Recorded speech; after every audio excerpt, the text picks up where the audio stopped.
Jim Fletcher, for many years, was the editor at Creation Books and worked a lot in the field of six-day creationism and that movement with the Institute for Creation Research and other people related to the creationist movement.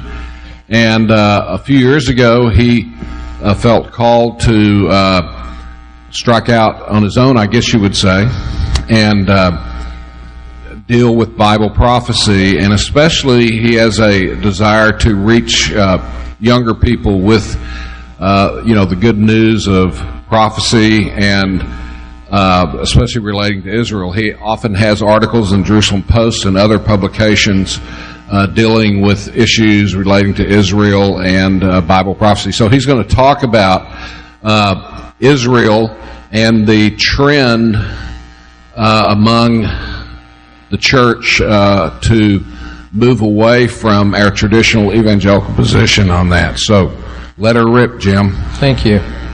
Thank you very much. Can you hear me all right? Okay. Well, good morning. This morning, for the first time in 20 years of attending conferences, I woke up sick. But I had built in extra time, as I always do. So I lay down for a while, and the thought occurred to me, if only I could feel as good as Dr. Ryrie, I could surely rise from my deathbed and come in. But I feel very, very good, very privileged, very happy to be here with all of you. Increasingly, it is a huge blessing to fellowship with believers, Bible believers, Bible prophecy believers and teachers, and this is certainly a wonderful group of people this week. And I thank the organizers for the invitation. Almost a decade ago, Dave Hunt said, "I have been criticized for years by those who complain, deal with prophecy if you wish, but stick to your subject, don't mix in apostasy. In fact, one cannot adequately deal with the former while ignoring the latter. When asked by his disciples, what shall be the sign of thy coming and of the end of the world, the first words from Christ identified prophecy as the foremost sign of the last days." And I think he couldn't have been more correct. I believe that the twin issues in the church today, prophetically, are the great apostasy that is sweeping the American church. I know that there are churches in Asia, Africa, and elsewhere that are Bible-believing churches still, because they mostly rely on Scripture. They don't have the benefit of our curriculum and our publishing juggernaut that we have in America. The apostasy, I believe, is not coming. It's not on the horizon. It's already here. And it's been implanted into the American church over a period of many decades. Now, within that is the other gigantic issue, and that is Israel and prophecy. There is a movement now to marginalize the state of Israel and Zionists of all stripes, including Christian Zionists, and it's coming from within the fort. It's coming from within evangelicalism in the United States. Many years ago, I was on the Temple Mount with a Christian Zionist friend, and we were talking about sort of seeing the outlines of this even then, and it's greatly accelerated in the last decade. But my friend had a good point. He said, can you imagine what it would be like to stand in front of Joshua, a warrior like Joshua, and explain why we dropped the ball when advocating for the Jewish people? It's not a job I would want. And so opposing Joshua, to me, is indicative of this effort within the American church to hijack pro-Israel support and shift it to the Palestinians. Now, I want to say something at the outset, because our opponents use this against us. I have never spoken to a pro-Israel supporter or Bible prophecy teacher or student who hated Palestinians. I have seen Palestinian children in Israel myself. They are precious in God's sight. Our beef is not with the Palestinian people. As a matter of fact, I cannot say that if I lived under a totalitarian dictatorship, I would be virtuous and righteous and speak truth. They have a tough existence. But their leadership is corrupt and evil. But it is being increasingly embraced, as we know, not only by our politicians and our political echelon, but religious figures. And I first noticed this in the 90s when we spent a few years in the United Methodist Church. And I left the UMC specifically because of their extreme anti-Israel stance. That was my first education. Before then, I was very naive. In an era in church history in which so many momentous events are unfolding, there is one that is largely overlooked. In fact, it is arguably the biggest underreported story in the American church today. That story is the erosion of support for the State of Israel. As I mentioned, our opponents in worldview are very smart, very savvy, very well-funded and organized. And they understand exactly what their mission is. Their mission is no longer to touch and infect the mainline and Catholic traditions. They are going full bore straight into the heart of the Evangelical Church in the United States. Everywhere. My own research into this began intensively about 3-4 years ago after reading Paul's pioneering work in this area. I was raised Southern Baptist. I was raised in an era in which pro-Israel support was in the air. It was just what it was.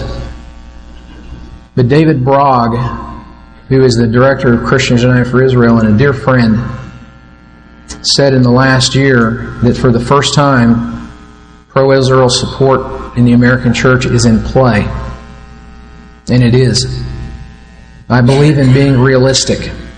I don't believe in sticking my head in the sand and using the numbers we've always used, that 70 million evangelical Christians are pro-Israel supporters. I don't believe they are. I believe in being realistic and looking at where we are and then coming up with some type of effective strategy to counter the other side. And the other side, make no mistake, is ahead of us. They are pummeling us at the moment on this issue. During a sweep of speaking events in American churches in the past few years, Palestinian Christian Sami Awad, a resident of Bethlehem, reveals to attentive audiences that the little town where Christ was born is a big open-air prison, surrounded as it is on all four sides by Israel's security fence. Except that it isn't. And if you talk to Sammy or his friends and you say, I was just there, and it does not surround the town on four sides, it's on two sides, one of which is razor wire, you're met with silence. Now I want to be very clear about something. The so-called Christian Palestinianist movement, and again, I suppose I would have to give credit to Paul for coining that term. I think it's a perfect term. Paul Wilkinson, I'm sorry. Yes. Lying is part and parcel of their agenda. They lie. When they're called in a lie, they don't acknowledge it. They don't say anything about it. They don't want to say anything about it. They don't want it to come to light to more people. And several of the people that I will mention today in this talk, I have gone to multiple times asking them for an interview or for clarification over something they said. I blog very happily for Rapture Ready. Thank you, Terry James. The Jerusalem Post, WorldNet Daily, and some others. So I want to give these people a hearing. If you have misspoken, let's talk about that. Let's clarify something. Not one of them has ever agreed to an interview. Not one. That's very, very telling. If you are advocating a position, especially one that's very important and critical in world affairs, and you can't back up your charges, something is very wrong with your message. The drive to implant the so-called Palestinian narrative within American evangelical churches is a new and shocking threat to traditional support for Israel among Southern Baptists, Pentecostals, and other evangelical denominations and associations. And when I refer to the Palestinian narrative, I am talking about, for them, its story. Okay? The Palestinian leadership does not have the facts of history on its side. So what are you going to do? You're going to come up with another story. What is your alternate story? Well, the alternate story isn't that the Arabs have treated the Jews in the Holy Land as people to harass and murder. The story is that the Jews, tragically, after surviving the Nazis and the Holocaust, have themselves become Nazi-like in their, quote, occupation of the Palestinian people. Numerous times since World War II, the Palestinians could have had a state. The Palestinian Arabs, they have rejected it every time. So what are you going to do if facts are not on your side? You're going to make a story up. You're going to talk about homes being bulldozed. You don't tell people that the Israelis also bulldoze Israeli homes that don't have the proper building permits. You talk about the difficult conditions at the checkpoints. I've seen the checkpoints many times. The conditions are difficult. But if the Palestinians would stop trying to murder Jews, conditions at the checkpoints wouldn't be difficult. There wouldn't be checkpoints. This they will not tell their audiences. They rely on narrative, story. And it's why they're enlisting the aid of young journalist types within the evangelical church like Jonathan Merritt, son of Dr. James Merritt, former president of the SBC. Jonathan Merritt is a change agent in the American church. His agenda is to take everything to the left. And when he does touch on the issue of Israel and the Palestinians, it's from a leftist viewpoint. I mentioned the infiltration of the churches. This is crossing denominational lines. The SBC in another generation will be unrecognizable, in my opinion. So will the Assemblies of God. My late friend, great friend and mentor, David Allen Lewis, David would weep if he could see the state of the American church, particularly with regards to Israel. Because the other side is smart and savvy, and this is a point that I want to repeatedly make, you have to understand they're going straight into the heart. In 2013, a speaking program really hosted and developed by World Vision. And if you look at World Vision's website, and if you look at the website for NGO Monitor, you will be scared at the view that the World Vision leadership has regarding Israel. They attempted to create a program called Hope for the Holy Land, in which Sami Awad, his friend Lynn Hybels, who I will mention again in a moment, and May Cannon, a representative of World Vision, went up and down the West Coast on a speaking tour in the spring. One of their stops was at a Calvary chapel. Very, very smart. But guess what? This was one of our wins. Calvary Chapel slammed the door shut on that. Praise the Lord. Right, Joe? Kudos to the Calvary Chapel leadership for having the discernment that I wish other denominational leaders had.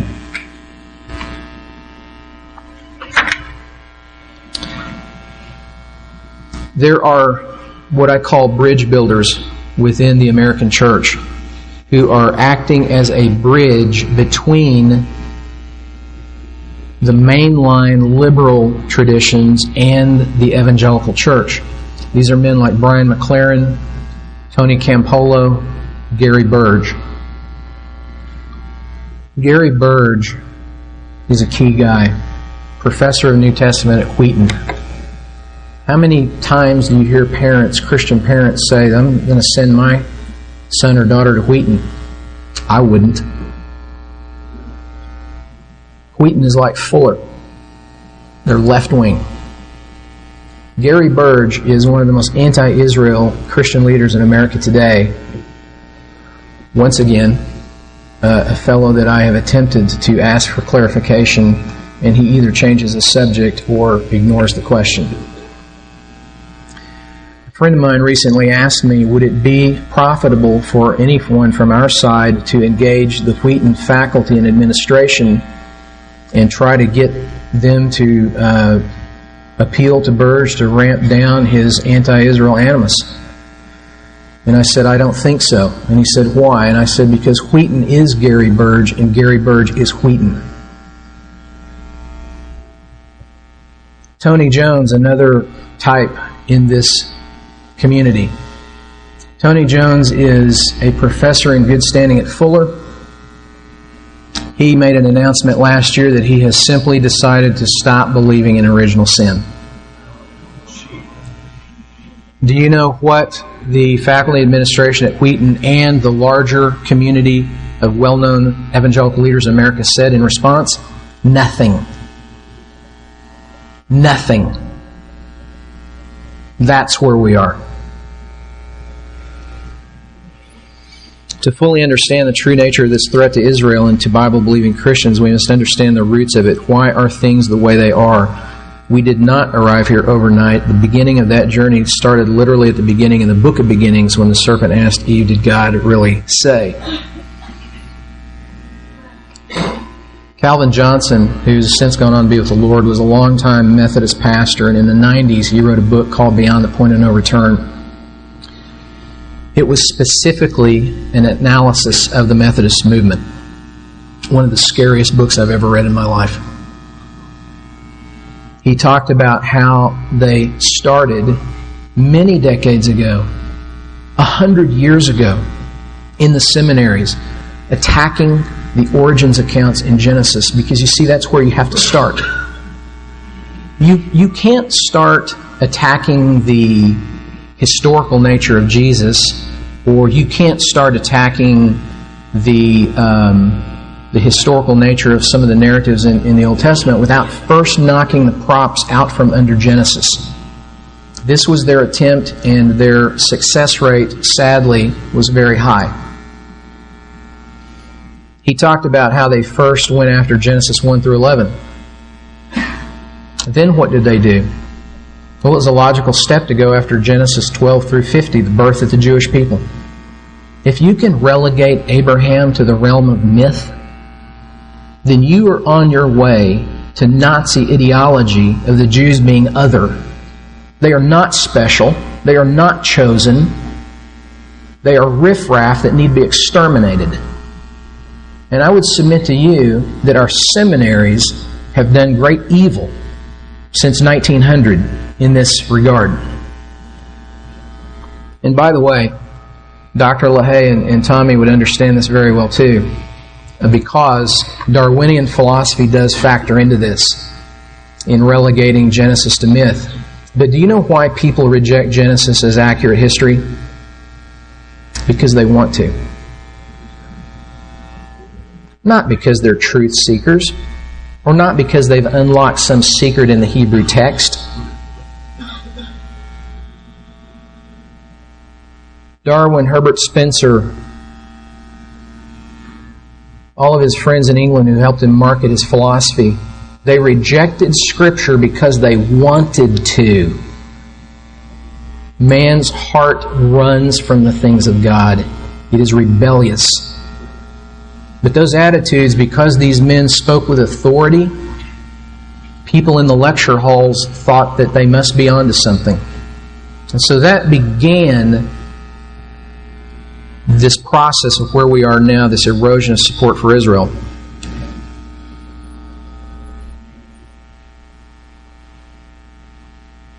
There was a member of the clergy in the United States in the late 19th century, Henry Ward Beecher.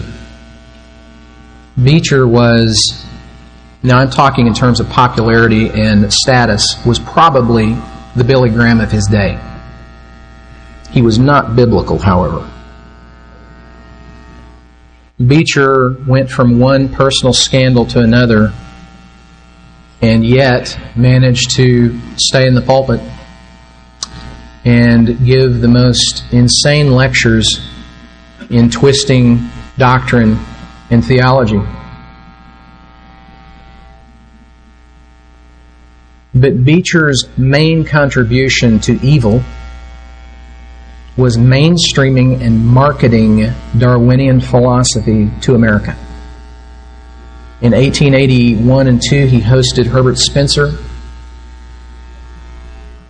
the man who coined the term survival of the fittest, brought him to the United States. He spoke up and down the eastern seaboard, and his lectures were published all across the country. Beecher almost seemed to be in love with Spencer. Some of the letters that he wrote him, they were so glowing and admiring. He wanted to help distort the Bible to the masses. There's a tremendous book called Banquet at Delmonico's written by Barry Worth, and he tracks Beecher's slide into liberal theology very, very well. It's a fascinating book. And at one point, Beecher said, "To tell me that back of Christ is a God who for unnumbered centuries has gone on creating men and sweeping them like dead flies, nay, like living ones, into hell, is to ask me to worship a being as much worse than the conception of any medieval devil can be imagined." Rob Bell hasn't come up with a new thought. Rob Bell is Henry Ward Beecher, and Henry Ward Beecher is Rob Bell. Rob Bell is Beecher in modern clothes. This isn't new. Beecher wanted to disbelieve Scripture because it gave him license to live his life the way he wanted to do, which was decadence. He took a lot of other people with him who believed what he was saying from the pulpit. Against these backdrops emerged a tendency to view the Old Testament passages dealing with Israel as symbolic or metaphor, and replacement theology was one of the results. Still, for decades, and especially in the days following Israel's 1948 War for Independence and the Six-Day War, rank-and-file Christians and many pastors viewed the specialness of Israel and the Jews in biblical terms. In 1993, with the canonization of the so-called Oslo Accords and international diplomacy, decades of Palestinian propaganda efforts began to pay dividends. And by the way, Arafat didn't just come out of the desert emerging as this terrorist-turned-statesman. The guy had been schooled by the Soviets and their Eastern European agents for decades in propaganda techniques. That's who he was. He was a totalitarian and used the Islamist agenda for his totalitarian agenda to get rid of the Jews. These dividends eventually found their way into the church, and it's obvious that making the evangelical church their top priority is the agenda. That's what they do day and night. And let me tell you something. This effort on the other side, we have no idea. I have no idea how deep and wide it goes. The funding, even from George Soros, funding the Telos Group, purporting to be a peace group, advocating for peace in the Middle East. They're nothing of the sort. This effort is deep and wide.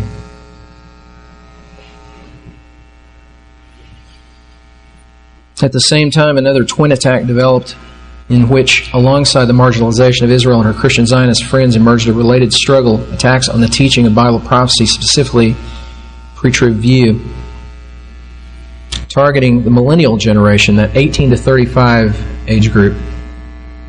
Top evangelical leaders began a ceaseless attack on predictive prophecy since it didn't fit their dominionist worldview. When Rick Warren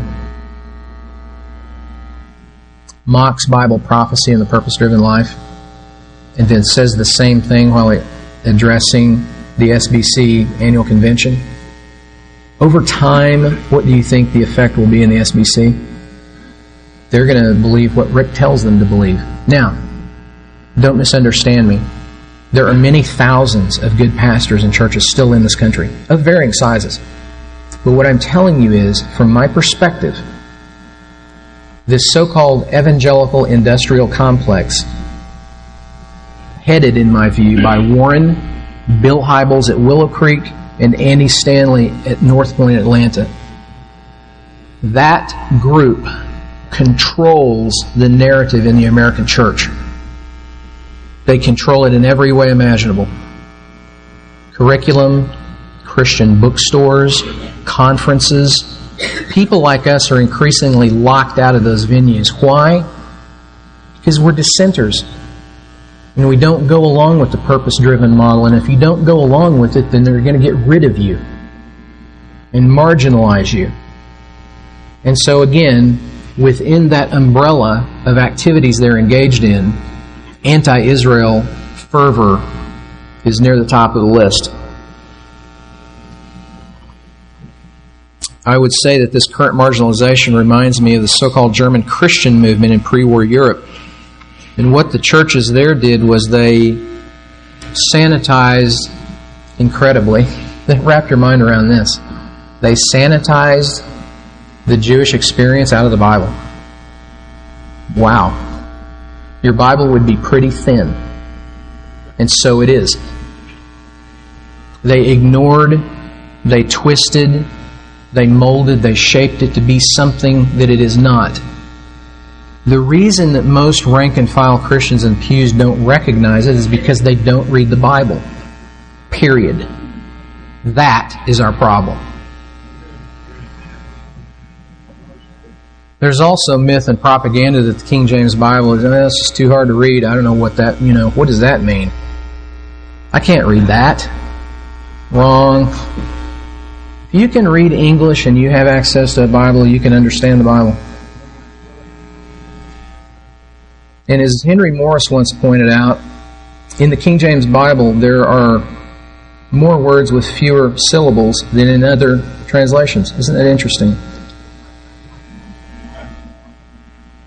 We have to understand that what we're told by those controlling the narrative in the church is often not accurate. It's not true. But they tell people this, people believe them, because there is not Bible teaching from the pulpit by and large anymore, particularly in the church growth movement. You get self-help sermons, topical sermons, and nothing about Israel in its proper context.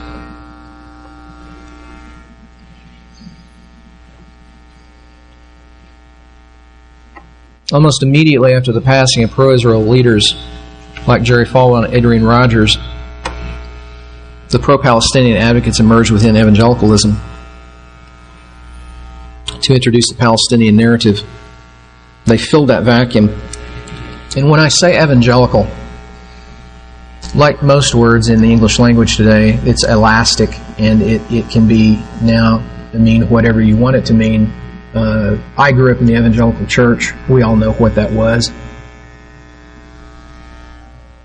There are some different definitions between fundamentalism and evangelicalism. I understand that. But generally, it meant Bible-believing Christians. Today, when a man like Tony Campolo or Jim Wallace at Sojourners, who is a rank leftist, or Brian McLaren self-identifies as an evangelical, they know very well they are not an evangelical, not even close. Why do they do it? To dupe the masses. Right?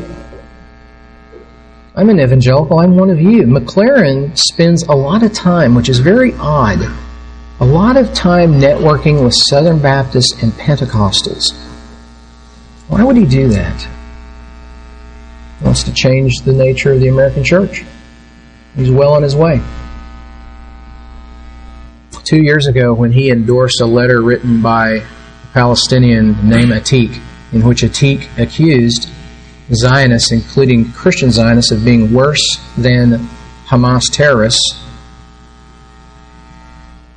I emailed McLaren and I said, "Are you serious, really? Do you believe that? Why would you say something like that? Why would you defame and marginalize people and frankly make the culture and the climate dangerous for people like me?" He wouldn't concede the point. He's very slick. He wouldn't concede the point because he doesn't want to.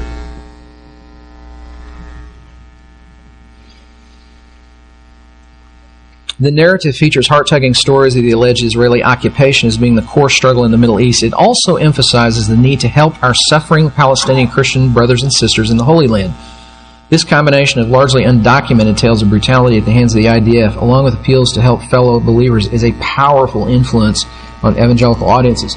When you bring in an Israel speaker, let's say a representative of the IDF, well, it's very interesting, but there are a lot of people in the audience that are sitting there thinking, well, that guy is either secular or he's not Christian or whatever.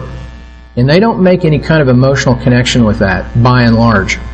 When you bring in a Palestinian Christian who weeps and tells you that his home was bulldozed and that IDF troops shot his wife and daughter in the back, undocumented charges every time, what happens? The audience weeps. They make a heart connection with them. And more seeds are planted. It's diabolical. Sami Awad, director of the Holy Land Trust and a self-described peace activist, figures prominently in the efforts to infiltrate American churches, aided as he is by powerful friends like Lynn Hybels of Willow Creek and Todd Deathridge, director of the Telos Group. Their efforts are enhanced by a host of well-placed influencers within evangelicalism. And I'm going to run through a short list. The actual list is much larger and growing by the month, I'm sad to report. Donald Miller wrote the 2004 bestseller, Blue Like Jazz.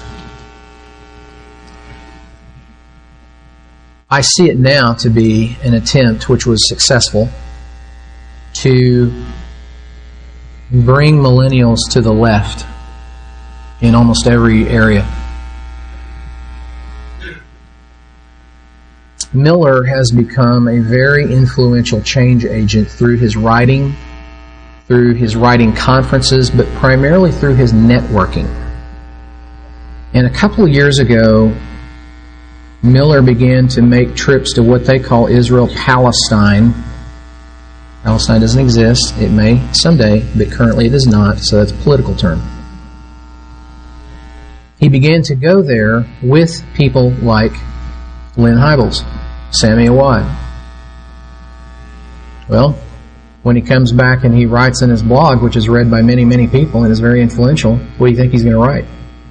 So November 19th, 2012, he writes a blog that sounded like a Hamas press release. I kid you not.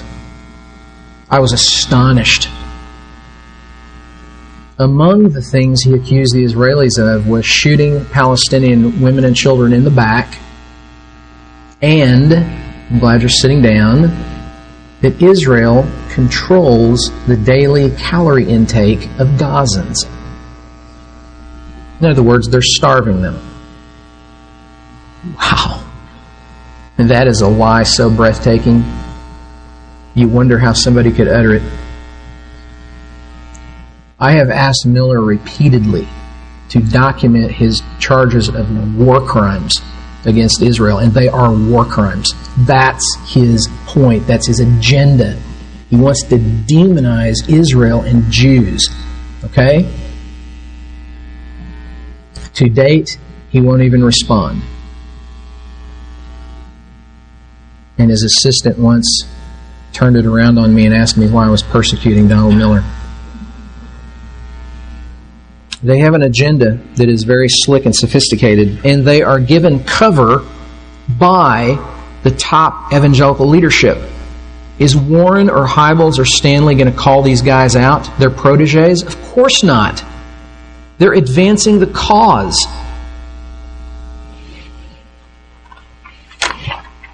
Cameron Strang is publisher of Relevant Magazine, the son of the well-known charismatic publisher Stephen Strang, who himself is known as a longtime advocate for Israel within the Pentecostal charismatic world.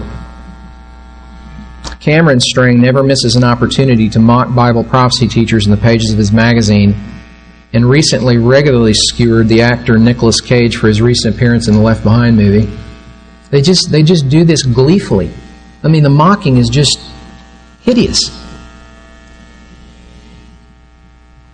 And his advocacy for the Palestinians also compels him to demonize Israel, including the December 2009 blood libel, in which the magazine published a brief story pulled from a European newspaper regarding Israel's past policy of harvesting body parts from deceased individuals, including Israelis.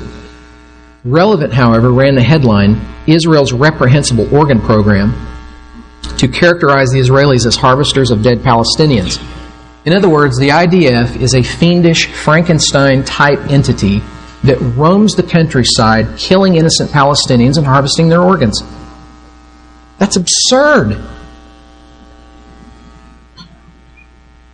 I don't know if Cameron Strang believes it or not, and that's a key point. Who knows? He won't answer my many inquiries. Finally, he just didn't want to talk about it. And I'll tell you something else. I'll tell you how deep this kind of thing goes. I brought this up to his father in an email last year. And I had written some articles for Charisma magazine about Israel and Zionism and that sort of thing. I always gotten along really well with him. But one day I just thought, you know what, this story is too big. And it's too huge. This is indicative of what's going on. You have the transition from the older generation support of Israel to the younger generation support of the Palestinians and a left-wing ideology. So I emailed Steve and I said, hey, I'm going to write an article about this. I've tried to get Cameron to talk to him and he won't. Do you have anything to say? No. He then directed his editorial staff to no longer accept article submissions from me for the magazines, online or in print. So as far as that's worth, my perspective is now closed off from those venues.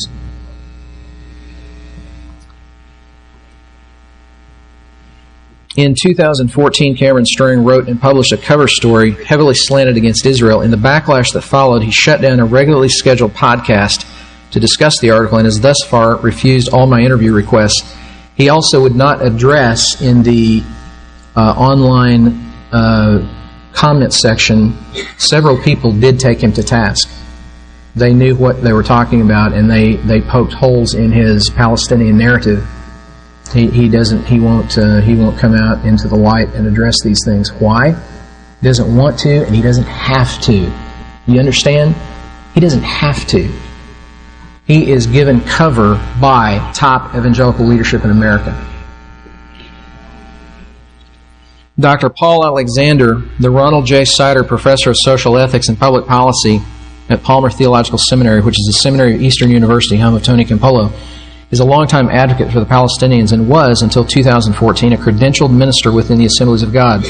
Alexander is young, energetic, charismatic, and radically opposed to Israel. Now, to their credit, they could not turn their eyes away from Alexander's radicalism, radical left-wing ideology. And so the very top Assemblies of God leadership, including the General Superintendent George O. Wood, took Alexander's credentials as an AG minister. Good for them. That was a little bit of a win. But I have a prediction for you. Once Dr. Wood and others in his circle pass from the scene, Paul Alexander will be welcomed back into the fold. How do I know this? From conversations I've had with seminary professors at the AG Seminary in Springfield, Missouri, and who are also in the Society for Pentecostal Studies. In essence, they didn't see anything wrong with Alexander's policies, his views. Things are changing in the American church, especially with regard to Israel. Bill Hybels is co-founder of the Willow Creek Association. Hybels and his wife Lynn have been mentored by Palestinian activists since the genesis of Willow Creek in 1975. His vast influence in the evangelical culture also touches secular venues and networks. In 2012, I heard Lynn Hybels speak at a Catalyst conference on the subject of the Arab-Israeli conflict. It was a breathtaking hatchet job on Israel. It was the PLO narrative. So after the conference, I emailed her and asked her if she would clarify some things, and she said yes, she would in the spring, several months out. In the spring, I went back and asked her, and well, no, she didn't have time to talk about any of these things. Think about how influential the Willow Creek Association is in every way. Media, conferences. Rick Warren, pastor of Saddleback in Southern California. I've mentioned his disdain for Bible prophecy, but his interaction on social media with millennial change agents like Cameron Strang is very telling, such as the one a couple of years ago when Cameron came back from Israel, Palestine, and Warren said, "We need to talk." And I'm sure they did. Now, this next example is a bit different. Stephen Furtick is founder of Elevation Church in Charlotte, North Carolina. I would not include Furtick in this except that he has a strange way of teaching the Bible or the Christian faith. He likes to co-opt Old Testament passages and make them his own, often literally cloaking himself like Elijah. The story is no longer about Elijah. The story is about Stephen Furtick. It's Christian self-help. He is hugely influential among millennials. In his early 30s, building a megachurch in Charlotte, he is mentored directly by Warren, Hybels, and Stanley, mainstreamed at their conferences, and groomed for future leadership. I would doubt that anyone who attends Elevation Church has a real proper perspective of Israel or predictive prophecy. Bob Roberts Jr., pastor of Northwood Church in Keller, Texas. Roberts is perhaps the leading networker among evangelicals seeking to dialogue with Muslim leaders, including Muslim Brotherhood operatives. His 2012 handshake with Egypt's Mohamed Morsi and his inclusion of radical Muslims at his Global Faith Forum at Northwood are troubling, as are his mocking social media message regarding Bible prophecy teachers. Roberts is a key guy in building bridges to radical Muslims and bringing them into churches. Ed Stetzer is president of Lifeway Research in Nashville. Stetzer has emerged as a key networker and bridge builder in the drive toward ecumenical unity. As a top leader in the Southern Baptist Convention, Stetzer has also discussed his disdain for one-note congregants such as Bible prophecy students who wish to see more of this teaching in the church. In an interview with Bob Roberts Jr., Stetzer chided Christians who equate Muslim with a terrorist, quoting favorably Abu Patel. Patel was appointed in 2009 by Barack Obama to the President's Advisory Council on Faith-Based Neighborhood Partnerships. Patel also routinely plays the moral equivalency card and has spoken at conferences with Muslim radicals. He has also praised Marxist radicals like Van Jones. Why would Ed Stetzer favorably quote Abu Patel? Well, I think there are a lot of reasons. One, Ed needs for people to see how relevant and engaged he is with the culture. He apparently needs that, because you can see it every day on his blog and podcasts and whatever. The other thing is there's a movement, call it Chrislam or whatever you want to call it, but there's a movement on to mainstream radical Muslims into the evangelical church. There just is. And there's plenty of documentation to prove that. But if you ask Ed Stetzer about this, as I have, he doesn't want to talk about it. Mark Green. And this is one that really sets people's hair on fire. They sometimes misunderstand what I'm trying to say. I will give a presentation and someone will come up to me and say, wait a minute, Hobby Lobby is fighting the godless administration in Washington. Isn't that right? And I said, yeah, they are. Well, why are you complaining about Mark Green? I said, because it's a separate issue. I didn't say anything about his challenging the administration so that, his business stays open. I'm challenging him on his anti-Israel bias. Green is the CEO of Mardel Christian Educational Supply and of Every Tribe Entertainment and heir to the Hobby Lobby fortune. In 2010, his film company, EGM Films, produced the anti-Israel film A Little Town of Bethlehem, featuring a Palestinian Muslim, a Palestinian Christian, and an Israeli. Except, all three parroted the PLO narrative. So was it balanced? No. Technically it was. You had a Muslim, a Christian, and an Israeli. That's balanced, right? Well, not if they all believe the same radical stuff. And they do. It's a terrible film. A hit piece on Israel. Green became chairman of the Board of Trustees at Oral Roberts University after his family gave upwards of $100 million to the school. And when Dr. Mark Rutland quietly resigned early into his contract as president of ORU, he was replaced by Dr. Billy Wilson, who now speaks at the infamous Christ at the Checkpoint conference in Bethlehem every other year, organized and funded by radical PLO types. And they are bringing evangelical speakers to mainstream them. Green's director for Little Town of Bethlehem, Jim Hainan, whom I interviewed at their headquarters in Oklahoma City, began his interviews with the project by traveling to Beirut, where he met with Sheikh Nasrallah, whom he described as personable. Really? Nasrallah is personable? No, he's not. He's a murderous thug. He's evil. He not only wants to kill Jews, he wants to kill Westerners. He's in charge of Hezbollah. Jim Hainan found him personable and sought him out. That is very telling. Todd Deathridge, co-founder of the Telos Group based in Washington, D.C., is a lifelong evangelical. He worked in the State Department during the George W. Bush years and now advocates full-time for the Palestinians. He is one of the main advocates of this. We are pro-Palestine, pro-Israel, pro-peace, and pro-Jesus. No, they're not. They're pushing the PLO narrative. The PLO, by the way, claims that Jesus was a Palestinian. So does Todd Deathridge believe that? I doubt it. He knows history. Why is he going along with that kind of propaganda? Catalyst is the leadership forum solidly entrenched within evangelicalism, hosting 3 major conferences a year along with several one-day seminars featuring Andy Stanley and Craig Rochelle of Life Church. The Catalyst team invites center-left speakers who engage up to 45,000 senior pastors and youth leaders and reaches many more online. Catalyst routinely invites anti-Israel speakers like Lynn Hybels and includes radical leftists like Dr. Cornel West. At Catalyst Dallas in May 2014, which I attended, New Age teaching materials were placed in the Catalyst Experience Kit, and at least one workshop was led by a contemplative spirituality advocate.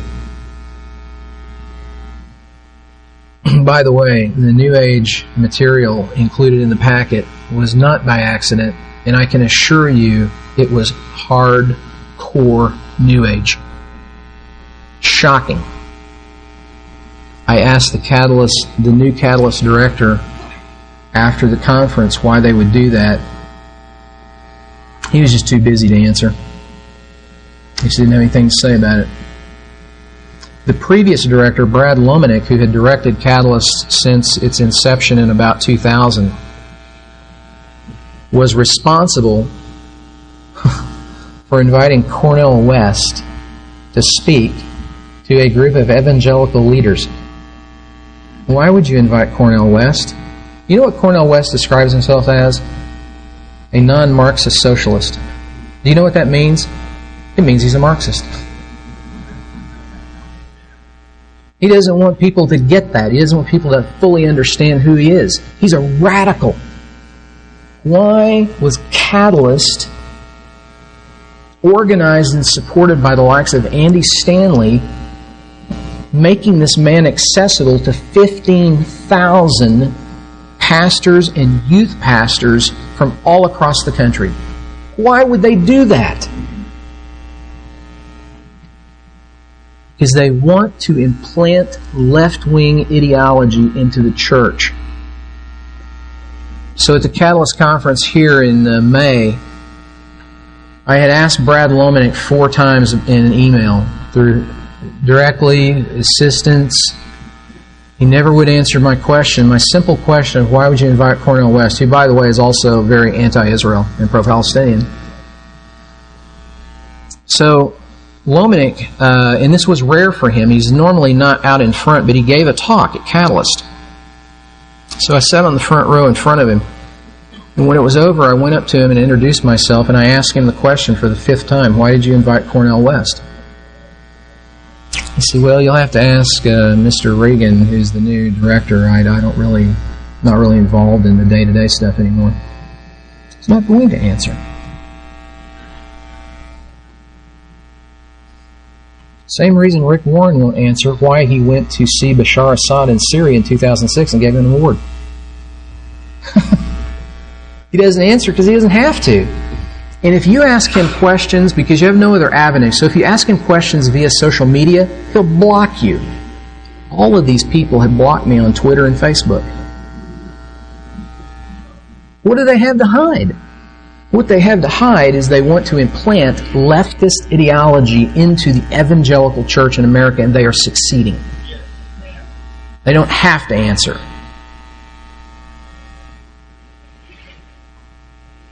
Catalyst also in 2012 invited Mayor Sam Adams of Portland. Adams is an openly gay mayor. And so the workshop that he was part of was sort of a conversation between him and Kevin Palau, the son of Louis Palau, the evangelist. So I thought, well, I've got to go hear this because they're going to have the conversation, how do evangelical churches deal with, the gay agenda? No, that wasn't what it was about at all. They didn't even have the conversation. You know what they talked about? They talked about how churches in Portland partner with the mayor's office to do restoration projects downtown and feed people and things like that. All good things. But why are you sanctioning that agenda, Mr. Palau? Well, he's not going to answer you. And I can tell you for sure Brad Lomenick's not going to answer you. Why do they do this? Catalyst is also a major conduit for anti-Israel propaganda. Every opportunity they get, they will put that in somewhere into their conference. Lynn Heibel spoke to a room of about 300 people. Nobody even blinked when she accused the Israelis of all kinds of war crimes. Nobody said a word. She's Lynn Heibel's. Dr. Russell Moore, and I included a couple others that aren't in the slide talk. Dr. Russell Moore is the new president of the SBC's Ethics and Religious Liberty Commission, having taken over for Dr. Richard Land, who was, so far as I know, a pro-Israel advocate. 2 years ago, Dr. Land made what some consider to be inappropriate remarks about Trayvon Martin. And not only was he gone from the commission very quickly, his radio show was yanked. Russell Moore was installed as the new president. Russell Moore is an ecumenist. He has written, and by the way, this is research that Randy White, pastor of First Baptist Church, Katy, Texas, has uncovered. And you can actually go on Moore's site, and where he does address Israel in prophecy, it's as if he talks out of both sides of his mouth. He'll say some things that sound orthodox, and then he'll say some things that sound really disturbing, bordering on replacement theology. I do not believe Russell Moore is supportive of Israel. I do not believe Russell Moore is supportive of teaching Bible prophecy in the churches. And yet he is the de facto head of the Southern Baptist Convention. Having just, I believe, returned from a symposium at the Vatican, where he and Rick Warren took part, to show that they're tolerant and relevant. Shane Claiborne.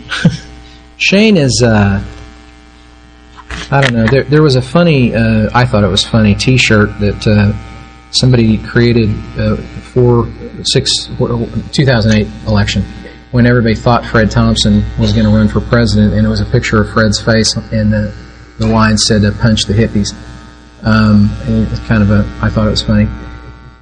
Shane is what I would call a Christian hippie. He kind of cultivates that image, bohemian-type lifestyle. He is founder of the Simple Way, which is basically a relief organization in downtown Philadelphia. So Shane advocates for all sorts of left-wing things like gun control. He rails against capital punishment and that kind of thing. But in his spare time, he also bashes Israel. And I want to tell you this quick little story because I think it's very instructive in what's going on. And it shows you how systemic this problem is. It touches every facet of Christianity in America, including publishing. Shane Claiborne and Tony Campolo a couple of years ago wrote a book called Red Letter Revolution, published by Thomas Nelson, the world's largest Christian book publisher, based in Nashville. And they went chapter by chapter with various topics, and I believe it's chapter 23 they discuss the Arab-Israeli conflict.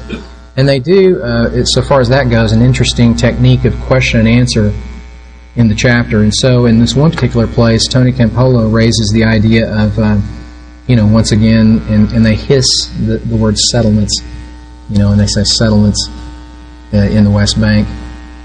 He was talking about communities in Judea and Samaria, the biblical heartland, and he kind of set that up, and then he kind of lobbed the question to Shane. This gives you an idea. If it weren't absurd and dangerous and evil, it would be kind of funny. Shane answers a question by saying, well, Tony, for every Israeli settler in the West Bank, there are 3 bodyguards. Really? Wow. In a country of a little more than 7 million people, fully 1 million are bodyguards? 1 million bodyguards roaming around the West Bank? Is that true? Every person who lives in an Israeli community, man, woman, and child, has 3 bodyguards. Do they stay by their side? Do they sit with them when they're doing schoolwork? Are they in the kitchen when they're preparing meals? Are they guarding the perimeter? Of course the Israelis have guards, but they're woefully understaffed. A bigger lie I can hardly think of. Really? 3 bodyguards for every Israeli? The only way I could ask Shane about that question is to interview him about the book itself. And so in the course of that interview, I asked him about that, and I said, you are aware that that's not remotely true about the bodyguards.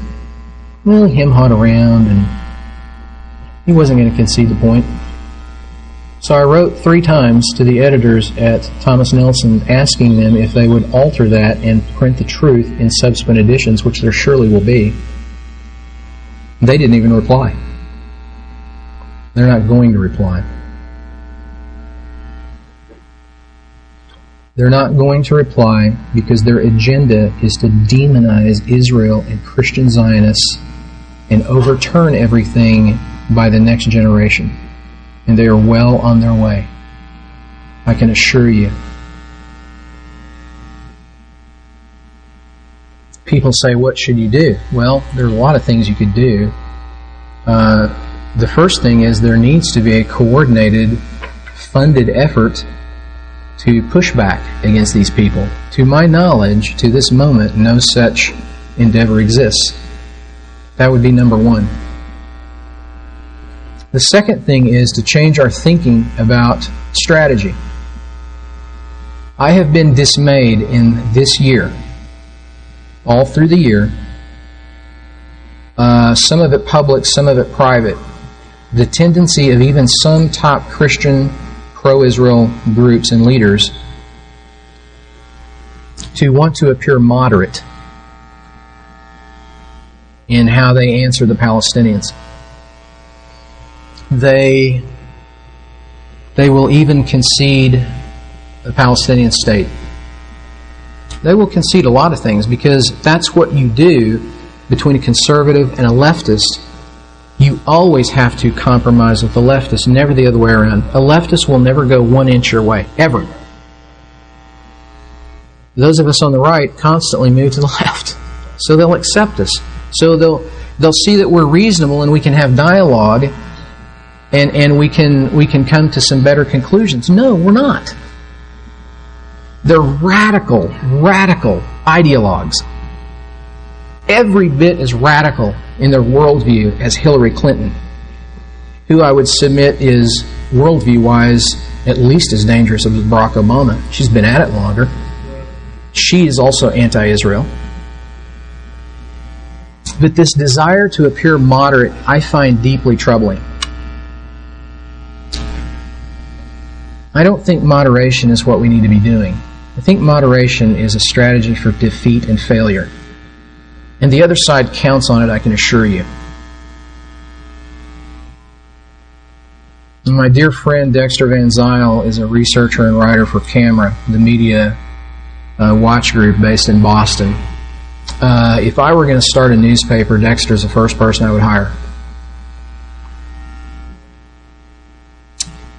I've been with him in Israel and Jerusalem when he asked at press conferences point blank Palestinian Christian leaders whose dhimmi status is very well known, asked them pointed, tough questions. Another friend of ours, a mutual friend, recently to me described Dexter as a junkyard dog. This friend would tend toward moderation. My answer is we need 100 Dexter Van Zyls. We need 1,000 junkyard dogs. We don't need moderation. Now, we don't need to be stupid and go off half-cocked and be angry and aggressive and make fools of ourselves, but we do have truth on our side. We don't need to be moderate in this fight, and this is a war. I think you need a box of brass knuckles. And I think you need to challenge these people every day until enough people start paying attention. Then we could get somewhere. It is not a fait accompli that Israel's support in the American churches will be overturned in the next generation. I don't mean that. But if something isn't done soon, I believe that will be the case. Ultimately, a lot of people talk to me and they say, man, the stuff that you research and write is so depressing. You just must be depressed all the time. I'm not depressed at all. What did Pastor Jeffers say last night? This is the greatest time in the world to be alive. Predicted prophecy is true 100% of the time. What did God say in Isaiah chapter 46, 9 and 10? I alone know the end from the beginning, and I will do everything that I purpose to do. We are living in that right now. So that's why I'm optimistic, and that's why I'm happy. I'm happy in my faith, but I'm realistic at the job that faces us with regard to the Palestinian narrative in the American church. Thank you very much. I think we may have time for questions.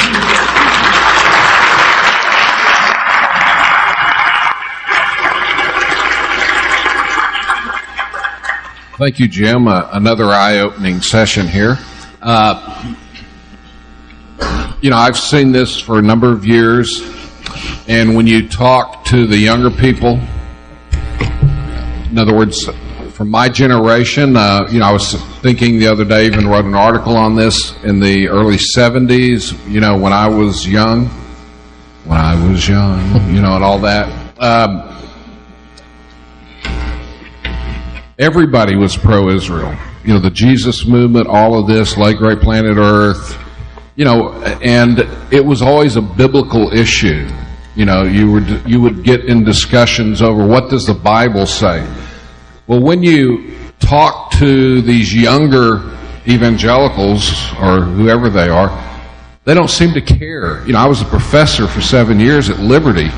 They don't seem to care about what the Bible says, but that's what we have historically done, is say, well, this is what the Bible says.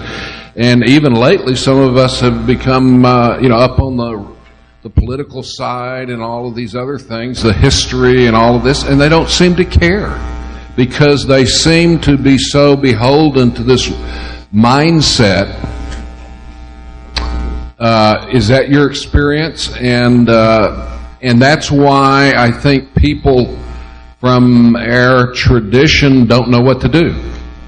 Yeah, it's a very, very good point. A couple of things. One is, even on other issues, let's say that you're talking about a constitutional issue. I talk to too many millennials who don't care because they don't care about the Constitution. I mean, that's the truth. It's not an impediment to implanting their worldview. The other thing is, and this is a key thing that pro-Israel advocates are missing. Bill Koenig pointed this out at CUFI a couple of years ago. I've never forgotten, and I appreciate it so much. He stood up and he said, if we keep the teaching of Bible prophecy out of our pro-Israel advocacy, we're making a serious mistake. You can only get so far with facts and data with people. Connecting with predictive prophecy, the blessed hope, those are things that are relevant to people's lives as individuals. They'll understand that. So I think that needs to be part of it as well, but it's not by and large now. Yeah. Go ahead. Jim, have you had contact with Andy Stanley? Is there any pushback from him about what's going on at Catalyst, or is he being played, or is this his view too? It would be his view. It would be impossible to get to Andy Stanley. And I won't go into this in detail here, but 2 years ago he gave a talk at his church in which he appeared to give tacit approval to the gay lifestyle. And it caused a little bit of a firestorm. I mean, Albert Mohler took him to task in a blog. Andy Stanley won't answer anybody because he doesn't have to. I called down there twice to try to get clarification, and others did as well, many others besides me. He's not going to make a statement. Well, a bit of good news is back in 2010, the Texas State Board of Education passed a standard, and our new textbooks were just adopted last month, and the standard requires in world history that our students explain how the Arab rejection of the State of Israel has led to ongoing conflict. Good. So, there must have been some people on the adoption committee that fought for that. Go ahead. Yes, could you comment on Jimmy Carter's connection to the Palestinians? There seems to be some connection there, at least. I'm just wondering what's going on with him. And also, I've heard even something about our school, Dallas Seminary, that there may be some drifting away from supporting Israel. I don't know if you heard about that, or I'd just like to get your comments on that. Thank you. I've heard about DTS. I would not be qualified to really speak to that, although it's probably a good conversation to have. Okay. I have heard of that. With regard to Carter, he's obviously famous as a Sunday school teacher for decades, and until about the last 10 years was a lifelong Southern Baptist. He moved to another Baptist denomination that was more liberal. Jimmy Carter was an Arabist, certainly by the time he became president. You only have to look at his arm twisting at Camp David with Menachem Begin, the way he treated Begin, the way he deferred to Sadat. His personal comments to Begin were really off the charts. And then, of course, he lost Iran, which we're all still paying for. Keep in mind, too, that the Saudis fund his center in Atlanta. So there's a lot of Arab oil money. At the end of the day, Jimmy Carter, I have a fundamental belief that at the root of a person's problem with Israel or Bible prophecy or things like that is that they just don't like Jews. That's what Sir Martin Gilbert, the British historian, said in 2006 when somebody asked him about, why the Holocaust, why the constant harassment, the incitement, the anti-Semitism. He said, too many people don't like Jews. Jimmy Carter, in my view, appears not to like Jews. And he certainly doesn't teach the Bible in the Old Testament in a way that would magnify Jewish history. Any other questions? Here we go.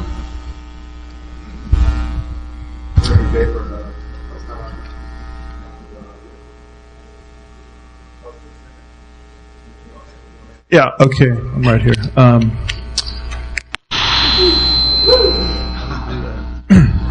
Okay, thank you. Your paper is one very important word you mentioned was diabolical, and I say that because it's a spiritual conflict. It's a spiritual powers in high places. Ephesians. We are not just talking about forming minds and forming people.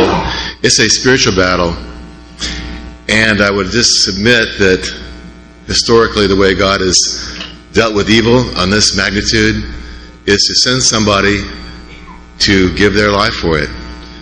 Our Savior did that. We may have to give our life in the terms of position, status, jobs, to speak out, because it's a spiritual battle. And that seems to be the paradigm to meet evil, is to sacrifice a son. And we may have to do that. Well, I think you're exactly correct. A lot of the things within the context of what we're talking about don't make sense. The lying, the extreme marginalization of Israel and Christian Zionists, and it doesn't make sense in human terms. And so, yes, there is a spiritual connection, certainly. Yeah, I'm curious about Kirsten Powers. She has a pretty prominent place as a news analyst, and she had a alleged conversion to Christianity under Timothy Keller, I think it is. And I've just noticed she's almost a mouthpiece for the religious left. And so I was wondering if you, in your research, came across this connection between Keller and Powers, because that seems to me a main vein or channel where a lot of these leftist ideas are coming from into the church. That's a very good point. That's a plank in their agenda, is to network media. And Kirsten Powers, and again, I can only give you my view of listening to her and reading, I think she's basically a center-left person who is beginning to identify as an evangelical, masquerading as an evangelical. She's also closely linked with Jonathan Merritt. So there is a guy who's out of, SBC royalty, if I can use that term, solidly evangelical, and now she's coming from a left-wing perspective, and they're coming together to work on issues. Sarah Pulliam Bailey, an editor at Religion News Service, where Merritt writes, that community, that clique, is very enmeshed, and I think, yes, they have an agenda to push everything to the left, and she is a big part of it. I lament sometimes that Fox gives airtime to certain people. Go ahead. Thank you. Are you familiar with Truett Seminary in Waco? In Waco? In Waco. Yeah. Rick Warren's organization has made a lot of inroads into the churches in Waco. And I understand that Truett Seminary was created because it was more moderate than the very conservative seminary in Fort Worth. And it's my understanding, I'm not familiar, I can't give any details, but it's my understanding that the Rick Warren group is also inside of Truett Seminary. And I thought maybe you knew something about it. I don't know about that specifically. However, in the broader context of what we're talking about, yes, there is an absolute effort to go into the Midwest, the South. They're very savvy. They know that they don't need to stay on the coast. They need to go right into the heart of it. And so he actually spends quite a bit of time networking with churches like that. I live in Northwest Arkansas near Bentonville, which is Walmart country. Brandon Cox, who manages Warren's pastor's website, has been sent there to start a church plant. I thought that was interesting. I'm not trying to be overly conspiratorial. I'm just saying, why would he come to a little town in Arkansas? I think it's to plant influence all through the country, not just in part of it. Go ahead. Hey, Jim, thank you for your message. Being 40, I've engaged a lot of people in my age group and perhaps within 10, 15 years younger than me. And overwhelmingly, the eschatology they come from is amill. And overwhelmingly, it's Reformed covenant or Reformed theology or covenant theology. And they carry this anti-Israel bias through with them, and I don't know if that's taught from their churches or they're learning it from Sproul and some of these other folks that kind of promote this ideology or this eschatology. But I want to talk about the other end of this spectrum of Hebrew roots, because I see both ends attacking evangelical Christianity, and one is pulling you into the law, so to speak, and then the other one is saying, hey, no, we are Israel, we've replaced them. So if you could comment to that. Thank you. It's a good point as well. There are extremes in both camps, and any of those movements can become extreme. Some of them aren't, but some of them are. Now, as to Reformed theology, it's becoming, I think, ascendant in the church. It's really popular right now in many circles. Oddly enough, they will be good on things like origins issues, creationism, and that sort of thing, but they have a disconnect when it comes to prophecy in Israel. I think it's just simply the product of many, many decades of the same kind of teaching in their seminaries.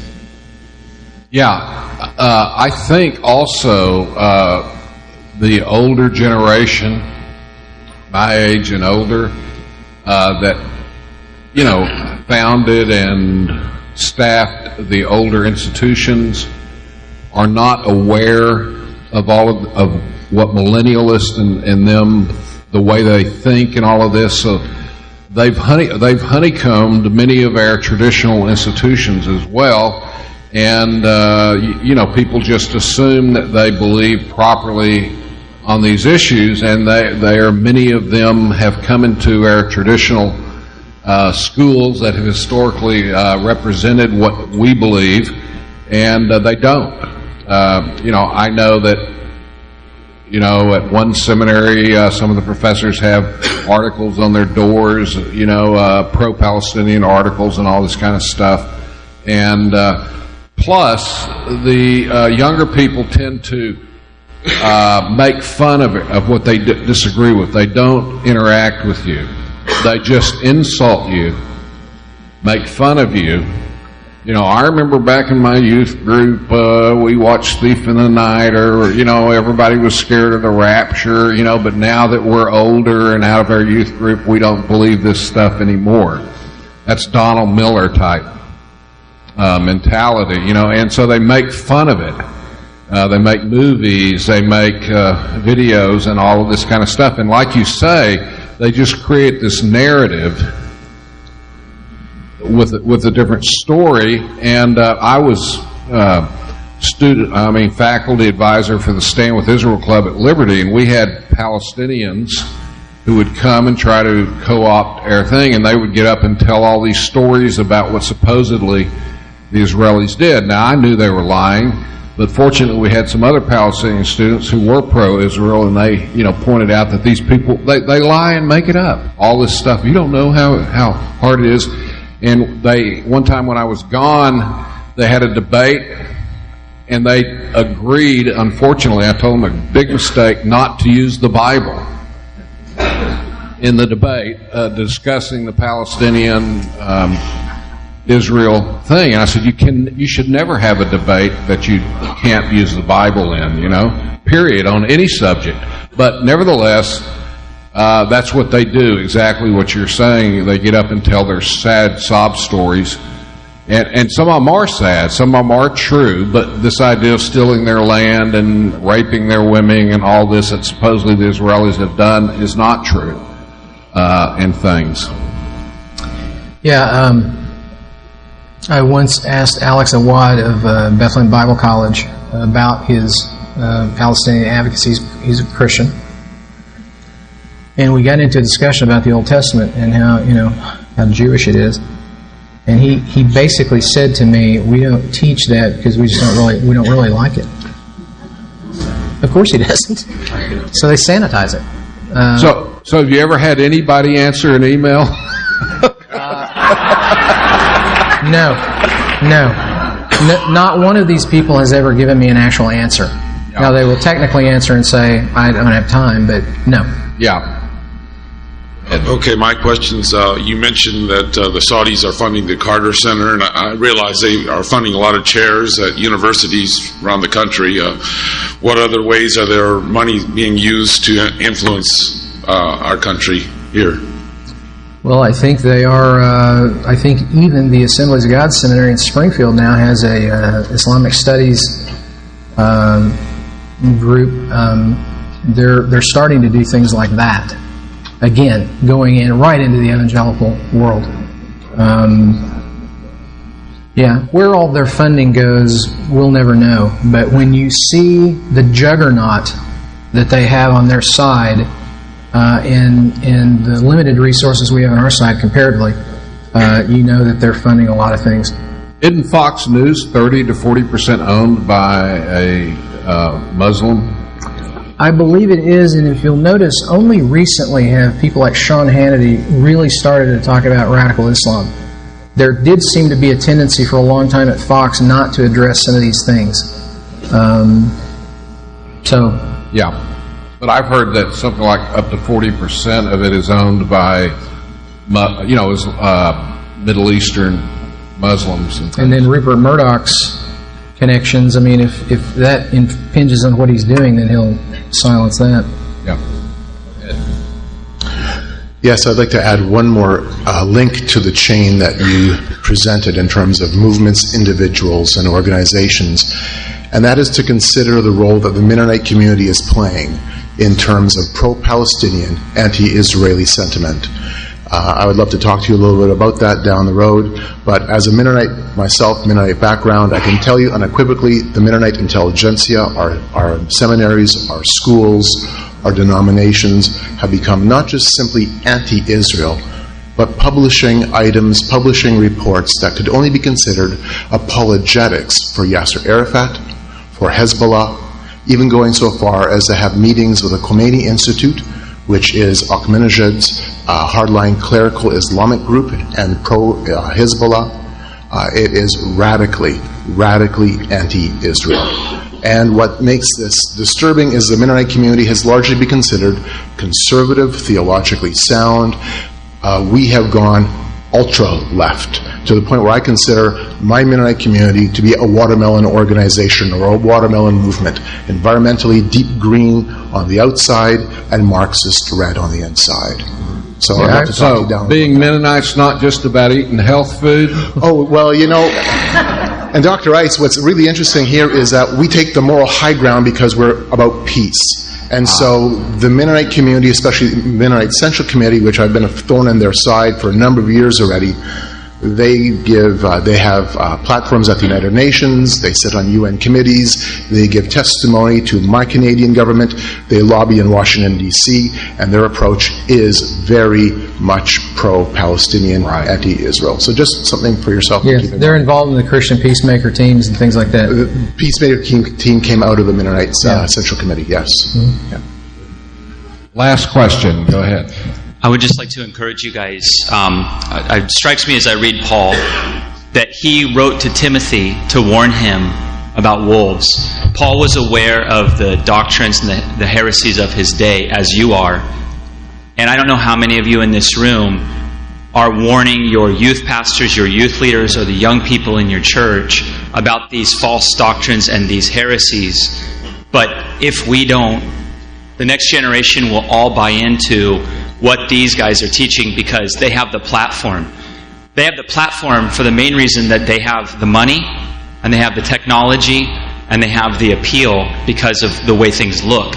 A lot of young people today don't look past the information being given them because of the way it looks.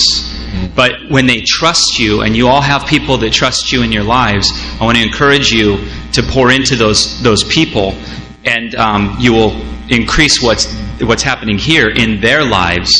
So, and I would encourage you to bring those young people with you. Our pastor brings us, Pastor Jack Hibbs, brings us with him to these things so we can take back, and we do teach our youth, 6 days creation, prophecy, pro-Israel, so that they can grow up. They're standing in their school campuses against those lies because they're dealing with the MSA in their clubs, in their schools, and the GSA, the Gay Straight Alliance and the Muslim Student Alliance. So we need to be disseminating this information down to the young people under us. So I don't know if you all have those young people in your churches, which I'm sure you do, but please don't sit idly by.